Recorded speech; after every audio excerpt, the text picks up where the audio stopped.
Oh, that is a.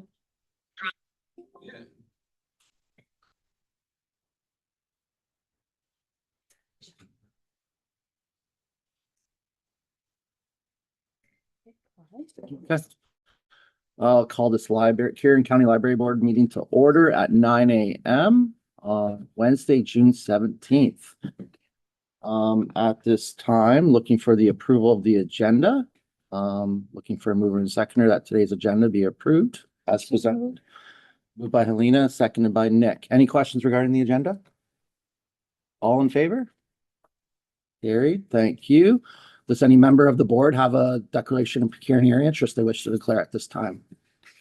Not seeing any hands. We'll move forward to the minutes of the previous meeting, which was May the 13th. Looking for a mover and seconder to adopt these minutes. Do I have a mover and second? Moved by John, seconded by Patricia. Thank you. Any questions regarding those minutes? Not seeing any hands. All in favor? Carried. Thank you.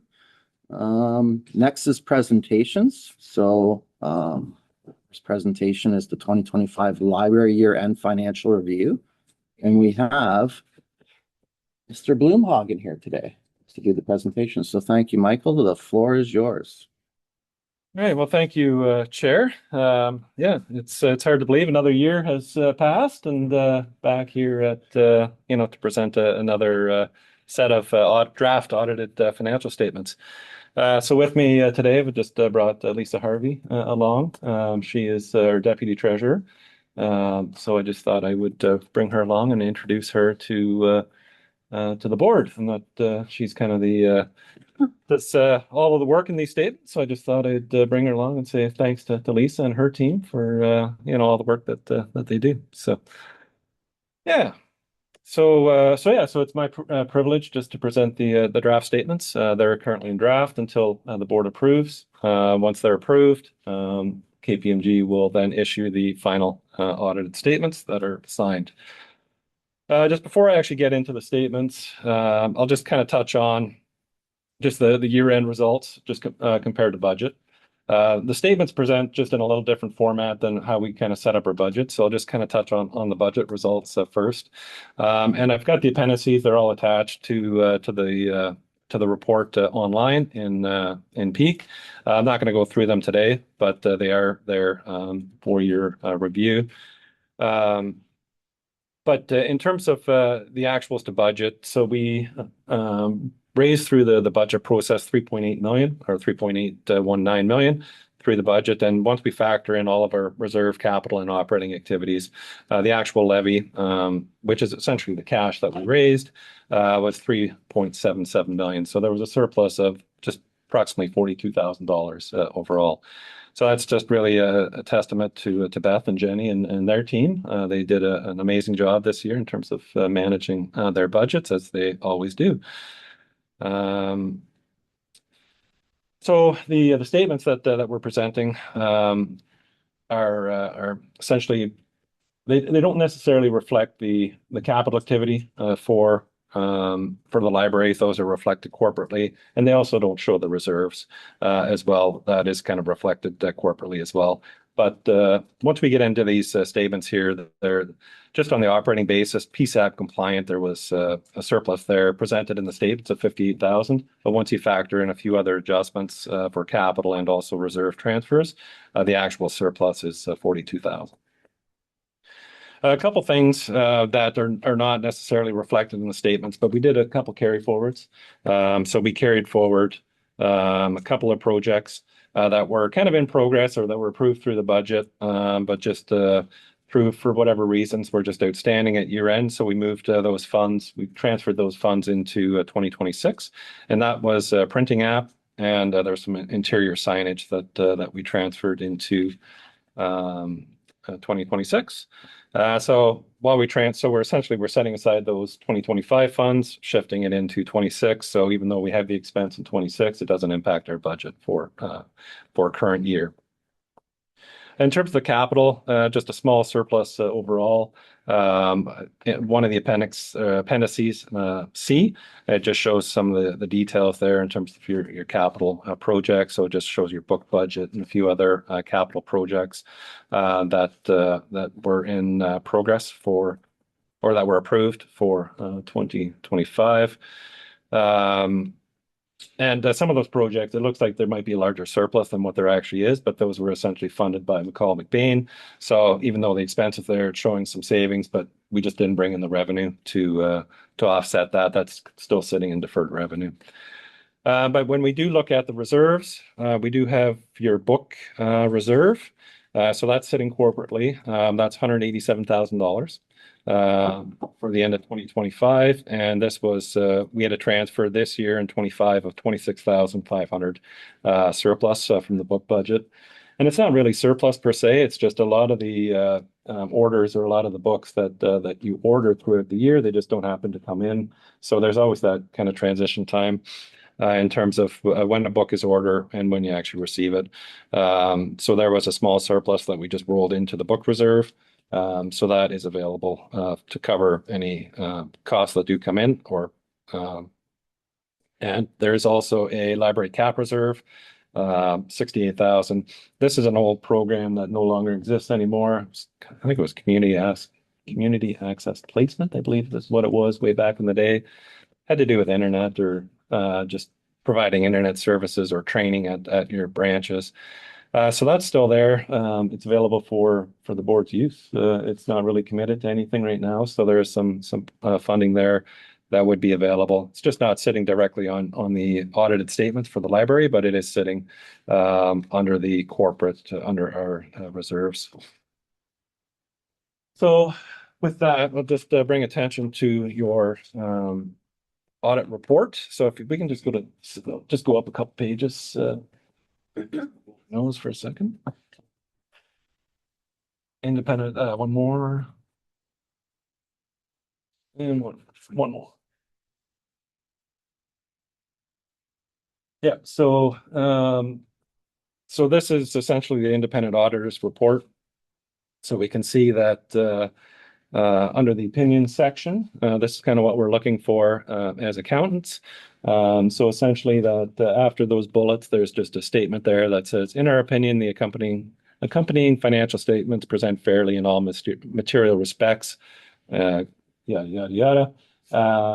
And that is essentially what we're looking for. It's a clean audit opinion that the statements are presented materially for the library board.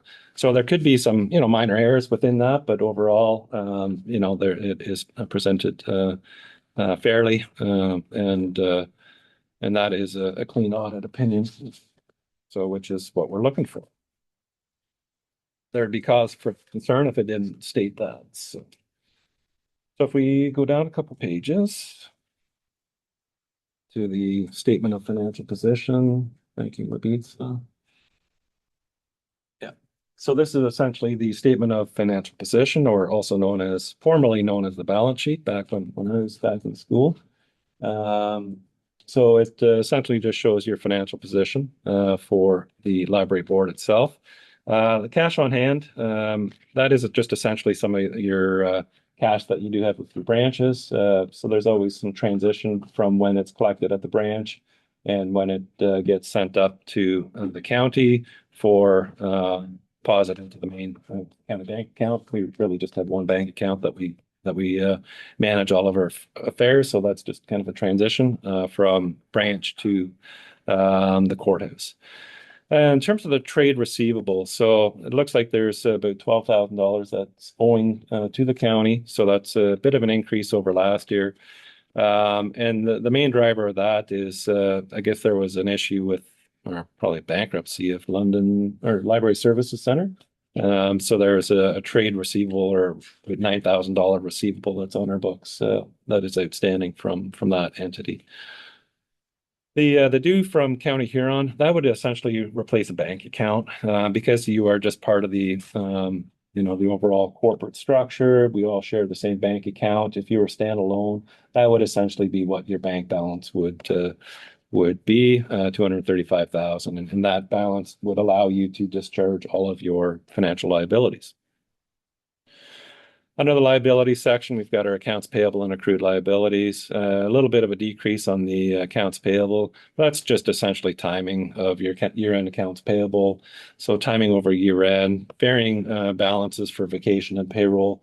So if some of your staff might have some outstanding vacation, or depending on how that cut over year-end with respect to payroll, the timing of that pay, it can impact just the amount that we do have set up on our books. So that's just varying depending on, essentially a pay at the time. The deferred revenue is more of interest for the board. This is a large part of that is McCall-McBain. So there's approximately 90,000 at the end of the year that was set up for McCall-McBain. The funding there just in terms of revenue. So we have the money in hand. We just haven't actually spent it yet. So we haven't earned it. So it's just sitting on the balance sheet, not recognized yet as revenue. But of that balance, about 90,000 is actually donations. So these are donations that have been received over the years, and those would be funds that would be available for different programs and of use for the board. Some of them might have some restrictions to it, but yeah, there are some donations for use. And the prepaids are just essentially what that is. It's just expenses that we might have prepaid in 2025 that actually relate to 26. So even though we had the cash flow in 25, we paid it. That would have been set up as a prepaid asset. And generally what those are subscriptions. So a couple of the big ones I looked at were Press Reader and your Biblioteca. So those were some of your big subscription base where you pay like an annual fee, but the services are provided over a period of time, say October through September. So we would set up 9 months of a prepaid on next page, please. So this page here is just your statement of operations and change in accumulated surplus, but essentially it's your income statement or P&L. So overall, managed within budget, as I indicated. Bit of an increase there on the federal grants. So we didn't have anything in 24, but 15,000 in 25, and higher than budget for that. Essentially, that's just some of your summer student programs through your summer reading program. So we received some grants for that. So there was two students that were provided last year. One was budget, and we didn't have any in 24. So, but that increase in revenue would be offset by some salary expenses. And then you'll see just under the user fee and donations. So there's kind of a disconnect there between 24, 25 between the two accounts. Like we go from 78 down to 28 and then up to 67 from 12. Essentially, that's just how we had reclassed the McCall-McBain. So if you combine the two, pretty close. But in 24, we recorded McCall-McBain as just under the kind of the user fee, which I didn't feel was maybe the most appropriate for that. So in 25, we just changed that up and recorded that under donations. So that's just a reclass in funding there. So that has 100% to do with the McCall-McBain. And just general expenses within budget overall. Now the books and periodicals, that's not capital, and that's not your actual purchase of books. That would be magazines, your ebook subscriptions, and different things like that. So that's actually not the physical books. That is just on the capital budget corporately, and I believe that was about 241,000 on books. But overall, they did a great. Library did a great job, managed within budget, and with the small surplus. Overall. Leave it at that. Okay. Questions? Yes. All right. Thank you, Mike. Any questions from the board or comments? A lot of information there. Nick? Through you, Mr. Chair. Just a question on some of the wording in the overview. I was reading there was majority of surplus due to savings and salaries. And is that based on downsizing, or is that based on I'm unsure how that process works specifically. yeah, I don't believe there was any reduction in services. Yeah. Like that's not downsizing, but what we try to estimate part-time and casual hours. It could be so that would be part of it. Maybe we estimated for some training hours that didn't happen. But it could just be attrition. So timing between when a staff leaves versus when a staff gets hired. There's always that little bit of timing there because we would budget for a full year of staffing, and but as there's vacancies, there's always that timing difference where we generally have surpluses. Okay. And we see that corporately. There's quite a bit of surplus that does get generated corporately just based on that attrition. And so there's always that gap when somebody leaves and when they hire. So, but again, it could just be, we're planning to maybe run a program and it just doesn't happen, or there's some hours that we budget. Yeah. Yeah, definitely not the downsizing. Any other questions or comments from the board? Helena? I appreciate there are no concerns, but is there any room for small improvements? For example, the way you move McCollum and Nation use these. Are there other small changes that they make it even better? That is in terms of the actual financial statements per se, not off the top of my head. Operationally, I don't know. I think I'd have to defer to Jenny and their team in terms of what operational maybe efficiencies they could undertake. But I think we saw some of that actually just through the budget process ourselves, where all departments were asked to find some savings and whatnot. So we definitely saw some of that through the budget process this year, where we did find some efficiencies in terms of some of our costs. But aside from that, at this point, I'm not seeing anything per se. But as things come up, we just move forward with it. So yeah, that probably doesn't answer your question per se, but it's probably the best I can do. You Right might now, see some, so- you might see some greener graphs next year Yeah. when you're here. Yeah, And we're- exactly. Yeah. It's happened with the budget and everything, right? So, yeah. Jenny, did you have anything to add to that? No, it's exactly like Michael said, like we're always kind of assessing as we're purchasing things. Of course, we're always looking for the better options with purchases, and then always asking the question like, is this needed? I find with the managers, a lot of times they'll even have things in the budget, and then by the time we get around to budget approval, they're looking at it going, well, is that needed or whatever. So we're always evaluating and looking for savings. Any other questions or comments from board members?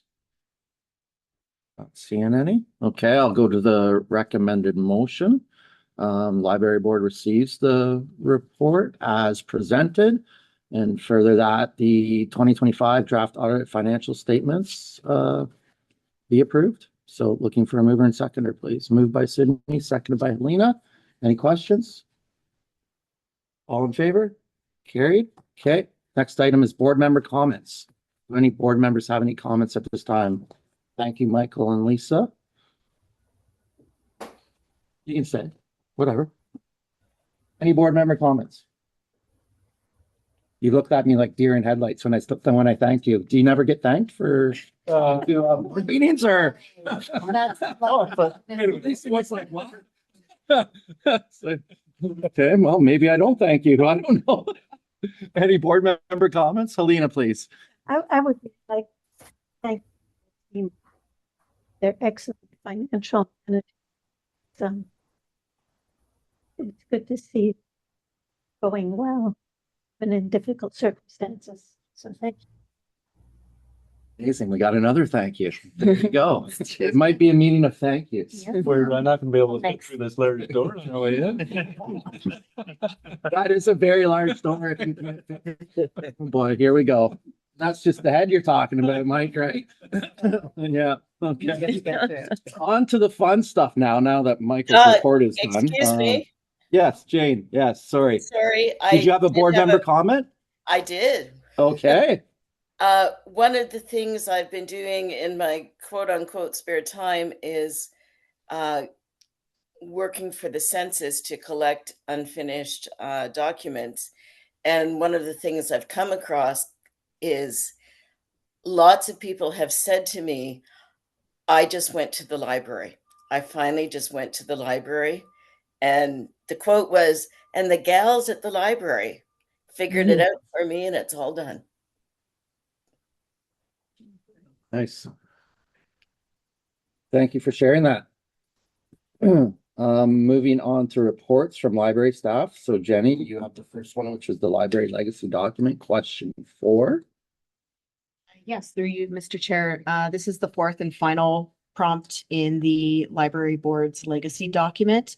And it was an opportunity for current library board members to provide a parting message to the incoming library board. So I have nothing else to add to that. If there's any questions or comments. Any questions or comments from the board? Not seeing any hands. Okay, we'll go to the recommended motion that the Huron County Library Board receives the report as presented for information. Do I have a mover and seconder, please? Moved by Nick, seconded by Patricia. All in favor? Carried. Thank you. We have Susan Cronin here today.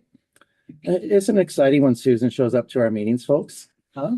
Look how happy everyone is, Susan. So Susan is here to present the change in the library board composition. So Susan, the floor is yours. Thank you, Chair Bazinet. You're welcome. We appreciate all your kind words. Yeah, no problem. As in the report, we've done a review of our committees, which we do every 4 years, just prior to the election. And this year we did have some significant changes in the atmosphere that we have going on right now. So there's going to be a reduction of members of to the library board. This is effective with the next term of council, which is going to be happening in the election is October, and the appointments will be happening in November. So the proposed, actually the approved composition now will be a reduction of 1 councillor. So we'll have the warden and 1 councillor, and we will have a reduction of 1 member of the public. So we're moving that down to 4. Also, with this board, we will be reducing the number of meetings. By law, you are required to have 8 meetings, I think it is. And no, 9 meetings per year. And I think I have to look this up. But we're reducing it to 8 to stay within the legislation. We used to have a bit of a cushion there. That was more weather-based because we wanted to make sure that if we had to cancel one for weather, then we could actually still meet the legislation. But now with Zoom, we can, just move to a virtual meeting. So, and it still counts. Along with this report is the discussion of next term and what that looks like. So we will be posting some advertisement probably August, and we'll be looking at reappointment of board members, potentially reappointment of board members and appointment of new board members. And if you are eligible to reapply, you will go through the exact same process that a new member would as well. We post and we share the costs with the audit committee, the accessibility committee, and the library board. So we share those costs. We're always focusing on costs, unfortunately, but that's how we do this. And happy to entertain any questions if anybody has anything. Any questions for Susan? Nick, please. Just based on some of the ways you described that, can I assume that other committees are being kind of downsized as well? So the report went to council on June 10th. There was a review of all committees, which was, I think there was 23 committees that we reviewed. There were changes to the majority of them. I'm going to say, without having it right in front of me, 75% of them at least. Some committees were not touched. Some committees were completely dissolved. And some committees had changes in composition. Some had changes in the number of meetings that they had. Absolutely every single committee was scrutinized. Thank you. Okay. Oh, sorry, Patricia. No worries, no worries. Yeah, I'm assuming that the main reason for the changes are just cost effectiveness measures. So when they reviewed, it was a subcommittee of council. There was 3 members, actually, the warden and Councillor Bazinet and Councillor Anderson were formed that committee. We reviewed relevancy and the purpose of the committee and the effectiveness and, cost was definitely a factor, but it was absolutely not the only factor. Okay. All of it took play in how we do it. And as I said, we do this every 4 years Right. because It's good. you know, to- things change, Mhm. the landscape changes, and the effectiveness of a committee, the need for the committee, all of that was weighed with this. So. Okay. Right. And I'm sure the warden and Chair Basnet would be happy to reply to anything if you have any questions. I'm stepping on your toes and I don't mean to. I don't know, Ward, I'll let you go first. Oh, I think the key, and Susan mentioned it, is that this is done every 4 years. So every single committee gets scrutinized, and I think that's a fair thing to do. And this was the recommendation coming forward, and council approved the recommendations. So, I think between Susan and Warden Effer, they covered everything. I think you have to review things every 4 years and see what's needed, or, what do we need to possibly add? Is there something that we need to add? Is, maybe dissolving a committee for a certain period of time until things start moving in a different direction, and then maybe we look at adding that committee at a later date. That those are all possibilities as well. So it was a good discussion, Mhm. and good discussion at council as well in regards to the report. Okay. Yeah. Thank you. Any other questions? Alina? It's almost more of a comment than a question. And I'm glad that you're talking about effectiveness rather than saving. Hmm. Because there's a huge difference between cost savings and cost effectiveness. Yep, I agree. Okay, any other questions or comments? Not seeing any hands, I'll move to the recommended motion. Thank you, Susan, for being here as always. Huron County Library Board received the report as presented for information. Do I have a mover and second? Moved by Warden Heffer, second by Councilor Becker. All in favor? Carried, thank you. Up next is the monthly update, April 2026, presented by Jenny. Jenny? Thank you, through you, Mr. Chair. A couple of things to note. Exeter, one of their action items that they had for the year was to look into creating a sensory space for neurodiverse patrons. And so they, in April, introduced quiet hours on Mondays from 10 to 3. What they have learned, they've gotten great feedback from that. And they also learned that everybody can use quiet hours. Staff were enjoying it. It was doing really simple things like the beeping on the computers, reducing the volume on that. And as Tana said, she's like, why don't we do this all the time? Like, why does it need to be this loud? Having some of the lights down lower, just asking patrons to be a bit quieter during that time. They are also in the process, they had received a grant to purchase sensory items. So we're in the process of purchasing some of those things as well that would be set out, fidget things to play with and just reduce anxiety and that. So that's something that's really fun. Later in the year, we will be working on creating sensory kits that can be for loan as well. The North team is going to help with that process. And Danielle at Goderich is also looking at some sensory space items. The Seaforth Teens After Hours was really successful. I think we talked about that at the last meeting, but some of the repercussions from that sounds more negative than it is, but some of the things coming forward from that, there's a new program that has been created at Seaforth, and they're just seeing a lot more teen traffic, which is exactly what we were wanting to have happen. Seaforth not having a high school in the town, Krista wasn't quite seeing the same numbers as Goderich or Exeter because they're not getting that lunchtime crowd.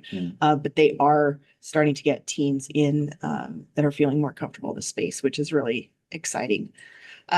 Just around staffing and training, there was a readers advisory conference that happens every year through OLA. We sent 5 branch assistants to that, and we had our all staff meeting in April, and a lot of topics, AI, accessibility, creating sensory spaces, local immigration, all of those were key topics for that. Okay, any questions for Jenny? Just Yeah. Councilman. Comment, Mr. Yeah. Mr. Chair, quiet hours. Mhm. Just go back to years in the late sixties and libraries in our schools. It was always Yeah, yeah. and it's good, but to be used by all the parents and the kids coming in, it's great. And your connection to the younger generations today, Jenny, your team and Beth, like how you connect with these kids with all the programs, just fantastic. Helena, I think you had your hand up. Thanks for the comment, John. I really like that, you're looking at diversity at point, just physical challenges. That's very helpful for people.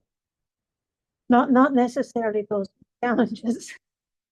Really appreciate that. I did want to note, and I read these packet until fairly late, but the conversations are now sponsored by the Huron Welcome Hub for newcomers.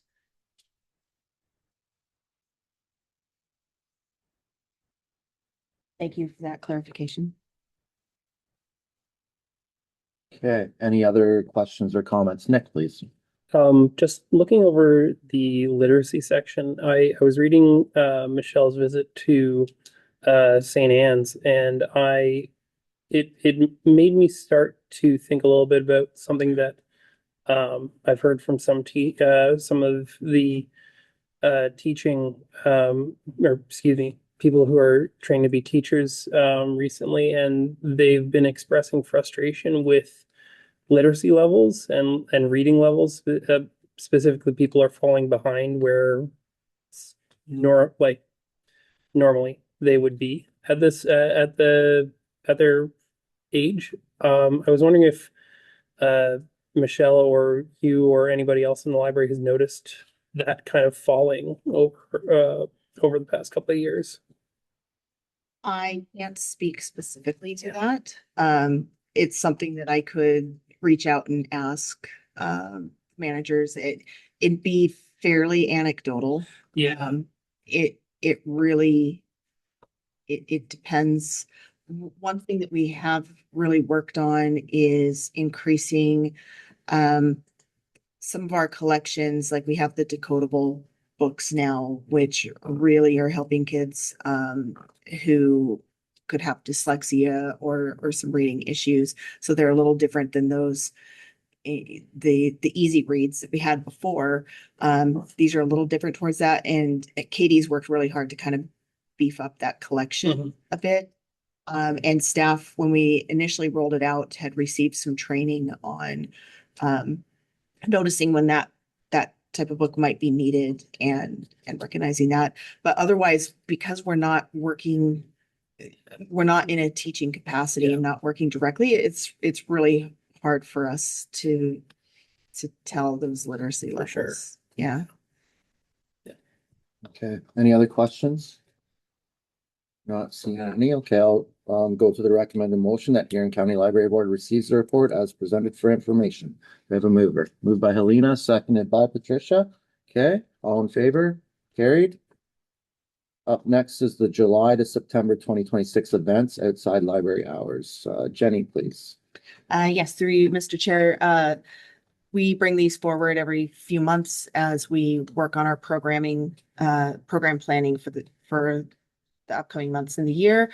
So these are just the listings where things are happening outside of hours. They are all offered within our budgeted staff hours, so there's no increase in cost. And it's a variety of things. You'll see that there are summer soccer watch parties that are going on. It's really hard to tell how much time they're going to take. It's going to depend a little bit on how long the game goes. And of course, the after hours Nerf nights, which have been very popular, and some of our book clubs that run outside of hours. Okay, thank you for that. Any questions for Jenny regarding this report? Helena? If you have an event such as soccer watch, do the staff get to watch too? Oh, yeah. I'm pretty sure the staff are enjoying it as much as patrons. I've seen staff dressing up, in team colors and really getting into it. So Yeah, a lot of these programs really are staff living vicariously through their patrons. These are the things that they want to be doing. Amazing. Yeah. I was in Toronto on the weekend, and as I was killing time on Monday before my train to come home, I was down in the path and in the food court section, and they had TVs there, and I've never seen anything like it. People on their lunch hour in suits cheering soccer, right? Like it was just something, it's an experience, right? So I just sat there and took it all in, right? It was pretty incredible. So, and then to see Canada when we were in Moxie's when they scored the goal on Friday, and the place just erupted. So it was a pretty cool experience to be part of. Any questions? Any more questions or comments? Jane, I'm going to get you on the docket now. Did you have your hand up with a question? No? Okay, because I want to get you to be the mover. Okay, Jane. So Huron County Library Board accepts the report as presented for information. Would you like to move that, Jane? Jane moves it, seconded by Nick. Okay. All in favor? Carried. Thank you. Up next is policy review, which is item 8, and item number 1 is the election policy update presented by Jenny. Through you, Mr. Chair, this was brought forward to the board last month and has been since cleaned up. And with any comments from the board, I will be removing the draft at the top of it, but it's just looking for an approval. Okay. Any questions regarding this report? Not seeing any hands, so we'll go to a recommended motion that the Huron County Library Board receives the report as presented for information, and further that the Huron County Library Board approves the elections policies as outlined. Do I have a mover, please? Moved by Nick, seconded by Helena. Okay, all in favor? Carried. Thank you. Item 9 is correspondence. There are none. Item 10 is financial statements for the month ending April 30th, 2026. Says it's presented by Lisa Harvey. So Lisa, are you presenting today, or are we just answering questions? Wasn't planning to Okay. present, but yes, if there are any questions. Yeah, any questions for Lisa? Normally we don't have any questions. Michael gave us a great, what do we want to call this, Michael? An overview of, okay, all right, perfect. And we thanked them several times already. There's no need to thank them again. On to the recommended motion that the library board receives the financial statements for the month ending April 30th, 2026 as presented for information. Do I have a mover, please? Moved by Sydney, seconded by Helena. Okay, all in favor? Carried. There is no close to the public. Next meeting will be August the 13th, 2026 at 9 a.m. And our favorite part, adjournment. So looking for a mover, and I know the warden heifer is going to move right away. Sorry, Nick, he beat you to the punch, but we'll get you to second it at 9:37 a.m. We're going to adjourn this library board meeting. All in favor? Carried. Thank you. Good meeting, everyone.